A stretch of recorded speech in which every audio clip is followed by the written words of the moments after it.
আসসালামু আলাইকুম। I news বাংলার আন্তর্জাতিক সংবাদে স্বাগতম। বিক্ষোভের দাবানলেও কেন টিকে আছে ইরান সরকার? কি শক্তিশালী পয়েন্ট আছে ইরানের, এবং আগামী দিনে ইরান আর কতটা শক্তিশালী হবে? যুক্তরাষ্ট্র কিংবা অন্য কোনো দেশ কি হটাতে পারবে ইরানকে? সব প্রশ্নের উত্তর এই ভিডিওতে। একটি লাইক দিন এবং কমেন্টসে আপনার মতামত জানান ইরান সম্পর্কে। দেশজুড়ে চলমান বিক্ষোভ ও বছরের পর বছর ধরে বিদেশি চাপ থাকা সত্ত্বেও ইরানের নিরাপত্তা বাহিনীর এলিটদের মাঝে ভাঙনের এমন কোনো লক্ষণ এখনও দেখা যায়নি, যা বিশ্বের অন্যতম স্থিতিশীল সরকারের পতন ডেকে আনতে পারে।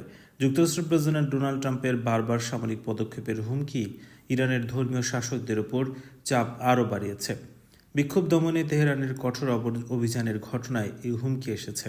গত বছর ইরানের পারমাণবিক কর্মসূচি এবং গুরুত্বপূর্ণ কর্মকর্তাদের লক্ষ্য করে ইসরায়েল এবং যুক্তরাষ্ট্রের বোমা হামলার পর শুরু হওয়া পরিস্থিতির ধারাবাহিকতায় মার্কিন প্রেসিডেন্ট হুমকি দিয়েছেন। রাস্তায় অস্থিরতা ও বিদেশি চাপ যদি শীর্ষ পর্যায়ে বিভক্তি কিংবা দলত্যাগ ঘটাতে না পারে, তাহলে দুর্বল হলেও এই শাসন ব্যবস্থা টিকে থাকবে বলে মনে করেন মধ্যপ্রাচ্যের দুই কূটনীতিক, দুটি সরকারি সূত্র এবং দুজন বিশ্লেষক। বিক্ষোভে প্রায় 2000 মানুষ নিহত হয়েছেন। তিনি বেসামরিক নাগরিক এবং নিরাপত্তা বাহিনীর সদস্যদের মৃত্যুর জন্য সন্ত্রাসীদের দায়ী করছেন। এর আগে আন্তর্জাতিক বিভিন্ন মানবাধিকার সংগঠন দেশটিতে চলমান বিক্ষোভে প্রায় 600 জনের প্রাণহানি ঘটেছে বলে জানিয়েছে।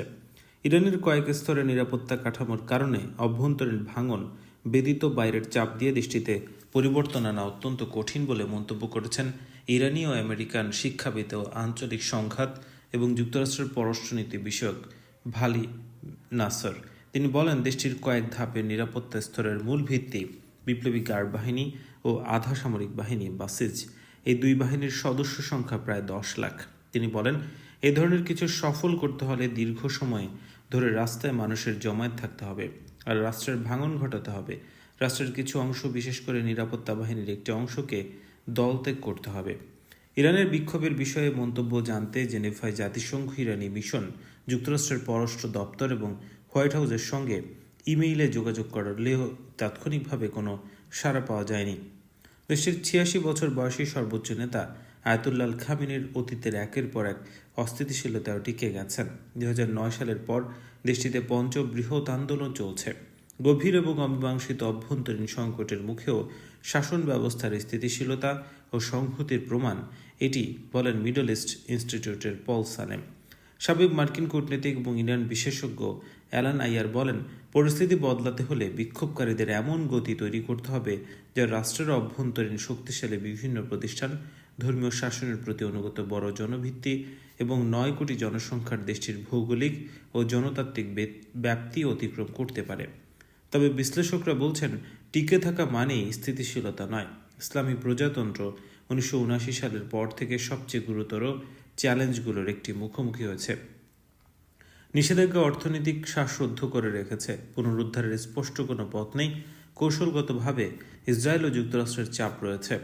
পারমাণবিক কর্মসূচি ক্ষতিগ্রস্ত হয়েছে, আর আঞ্চলিক প্রতিরোধ অক্ষ নামে পরিচিত প্রক্সি সশস্ত্র গোষ্ঠীগুলো লেবানন, সিরিয়া, গাজায় মিত্রদের ভয়াবহ ক্ষতির ফলে দুর্বল হয়ে পড়েছে।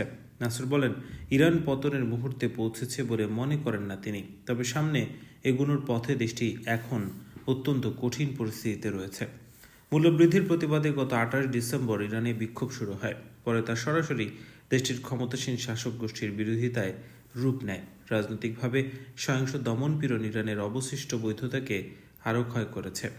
যুক্তরাষ্ট্রভিত্তিক মানবাধিকার সংগঠন HRNA বলছে, ইরানের চলমান বিক্ষোভে এখন পর্যন্ত 573 জনের মৃত্যুর সত্যতা যাচাই করেছে। এর মধ্যে 503 জন বিক্ষোভকারী এবং 69 জন নিরাপত্তা বাহিনীর সদস্য। সংগঠনটি বলছে, বিক্ষোভে অংশ নেওয়া 10,000-এর বেশি মানুষকে গ্রেপ্তারও করা হয়েছে। বিশ্লেষকরা বলছেন, ইরান বিক্ষোভের বর্তমান পরিস্থিতিকে আলাদা করে তুলেছে এবং ঝুঁকি বাড়িয়েছে ট্রাম্পের স্পষ্ট সতর্কবার্তা। তিনি বলছেন, বিক্ষোভকারীদের হত্যা করা হলে যুক্তরাষ্ট্র ইরানে সামরিক হস্তক্ষেপ করতে পারে।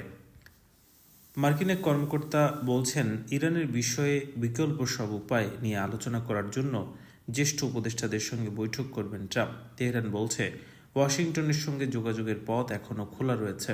ইরানি কর্মকর্তাদের সঙ্গে বৈঠক করতে পারেন বলে জানিয়েছেন ট্রাম্প। ইরানের সঙ্গে বাণিজ্য করা দেশগুলোর উপর শুল্ক আরোপের হুমকিও দিয়েছেন তিনি। বিশ্বে তেহরানের সবচেয়ে বড় বাণিজ্যিক অংশীদার চীন।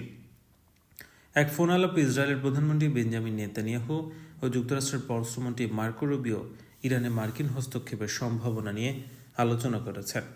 ইরান বিক্ষোভে ট্রাম্পের আগ্রহ আদর্শগত নয়, বরং কৌশলগত হতে পারে বলে মন্তব্য করেছেন সালেম। তিনি বলেন, রাষ্ট্রকে যথেষ্ট দুর্বল করে তেহরানের পারমাণবিক কর্মসূচিতে লাগামসহ বিভিন্ন ছাড় আদায় করাই এর উদ্দেশ্য হতে পারে। ইরানের ট্রাম্পের লক্ষ্য সম্পর্কে মন্তব্যের অনুরোধে সাড়া দেয়নি হোয়াইট হাউস। ওয়াশিংটন ও জেরুজালেমের কিছু মহলে ভেনেজুয়েলা মডেল ধারণাটি ক্রমেই আকর্ষণীয় হয়ে উঠছে বলে একজন কূটনীতিক এবং 3 বিশ্লেষক রয়টার্সকে জানিয়েছেন। এ ধারণায় ইরানের শীর্ষ কর্তৃত্ব অপসারণ এবং অবশিষ্ট রাষ্ট্রযন্ত্রকে সংকেত দেওয়া হয়, সহযোগিতা করলে তারা নিজেদের জায়গায় থাকতে পারবেন। তবে ইরানের ক্ষেত্রে এটি বড় বাধার মুখে পড়বে, কারণ দশক ধরে গড়ে ওঠা নিরাপত্তা বাহিনীর ব্যবস্থা, গভীর প্রাতিষ্ঠানিক সংহতি এবং অনেক বড় জাতিগতভাবে জটিল এক দেশ ইরানে ভেনেজুয়েলা মডেল সফল হবে কিনা সেটি নিয়ে প্রশ্ন রয়েছে। আঞ্চলিক 2 কর্মকর্তা এবং 2 বিশ্লেষক বলছেন, বিদেশি সামরিক পদক্ষেপ ইরানকে জাতিগত ও সাম্প্রদায়িক বিভাজনের দিকে ঠেলে দিতে পারে, বিশেষ করে কুর্দি এবং সুন্নি বালুচ অঞ্চলে, যেগুলোর প্রতিরোধের ইতিহাস রয়েছে। তবে যুক্তরাষ্ট্রের এমন পদক্ষেপে এই মুহূর্তে সীমাবদ্ধতা রয়েছে। যুক্তরাষ্ট্রের সামরিক বাহিনী অন্যান্য স্থানে ব্যস্ত রয়েছে, যদিও কূটনীতিকরা বলছেন সৈন্য মোতায়েনের সিদ্ধান্ত তড়িৎ গতিতে পরিস্থিতি বদলাতে পারে। মার্কিন থিঙ্ক ট্যাঙ্ক প্রতিষ্ঠান দ্য ওয়াশিংটন ইনস্টিটিউটের ডেভিড মাকোভস্কি বলেন, ট্রাম্প যদি পদক্ষেপ নেন তাহলে তিনি দীর্ঘমেয়াদী অভিযানের চেয়ে দ্রুত এবং উচ্চ প্রভাব ফেলতে পারে এমন যে কোনো উদ্যোগ নেবেন বলে ধারণা করা হচ্ছে। তিনি এমন এক পদক্ষেপ খুঁজছেন যে খেলা বদলে দিতে পারে, কিন্তু সেটি কি বলেন মাকোভস্কি। বিকল্পগুলোর মধ্যে রয়েছে ইরানি তেল পরিবহনে সামুদ্রিক চাপ সৃষ্টি থেকে শুরু করে লক্ষ্যভিত্তিক সামরিক বা সাইবার হামলা। এসবের প্রতিটি গুরুতর ঝুঁকি বহন করে। সব সূত্রে বলছে, কিছু পদক্ষেপ বল প্রয়োগ ছাড়াও হতে পারে, যেমন বিক্ষোভকারীদের যোগাযোগের সহায়তার জন্য স্টারলিংকের মাধ্যমে ইন্টারনেট প্রবেশাধিকার পুনঃস্থাপন করা। ট্রাম্প কী ধরনের পদক্ষেপ নিতে পারেন বা আদৌ নেবেন কিনা এ বিষয়ে রয়টার্সের প্রশ্ন হোয়াইট হাউস এবং পররাষ্ট্র দপ্তর কোনো জবাব দেয়নি। দ্য ওয়াশিংটন ইনস্টিটিউটের মাকোভস্কি বলেন, ট্রাম্প কখনো কখনো সিদ্ধান্ত বিলম্বিত, প্রতিপক্ষকে নিরস্ত্র করা, আবার কখনো তিনি সত্যি হস্তক্ষেপের প্রস্তুতি নিচ্ছেন এমন সংকেত দিতেও হুমকিকে ব্যবহার করেন। ইরানের ক্ষেত্রে কোনটি প্রযোজ্য আমরা তা এখনও জানি না।